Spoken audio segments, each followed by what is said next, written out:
La question de l'échelle est fondamentale, en fait. Et peut-être que certaines formes de démocratie ne peuvent se penser qu'à petite échelle. Et pour les communs, c'est un petit peu la même chose.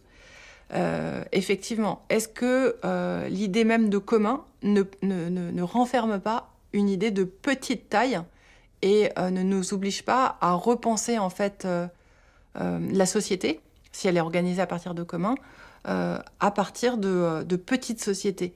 I actually find this argument that commons are more likely to work on a small scale than on the large L'argument scale. selon lequel les communs fonctionneraient mieux à petite échelle me paraît relever d'une pensée paresseuse, parce qu'à petite échelle, vous avez des problèmes que vous n'auriez pas à grande échelle.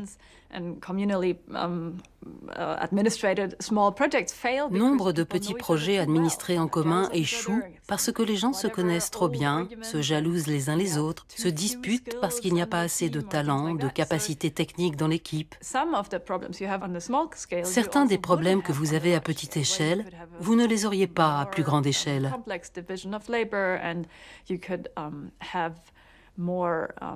Vous auriez une division du travail plus complexe, des accords plus larges et une meilleure façon de répondre à certains problèmes.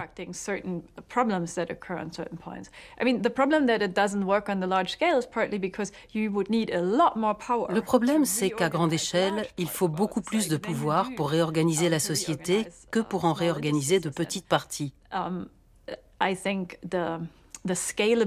C'est pour cela que c'est très important de passer à une échelle plus large en termes d'organisation sociale. Quand on commence à avoir des pratiques sociales nouvelles, on peut se demander comment elles peuvent être généralisées. Je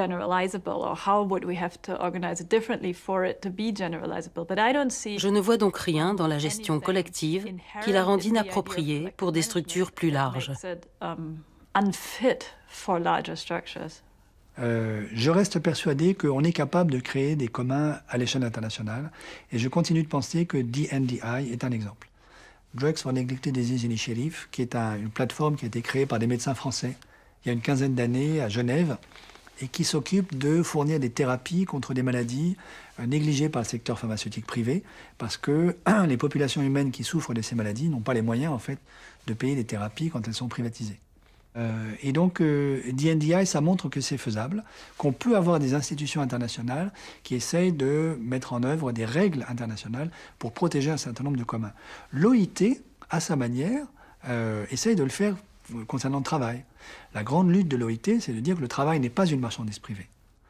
Mais si vous dites que ça n'est pas une marchandise privée, que ça n'est pas non plus un bien public, ce n'est pas l'État qui est le propriétaire du travail fourni par les employés dans une entreprise, ce que vous êtes en train de dire implicitement, c'est que c'est un bien commun.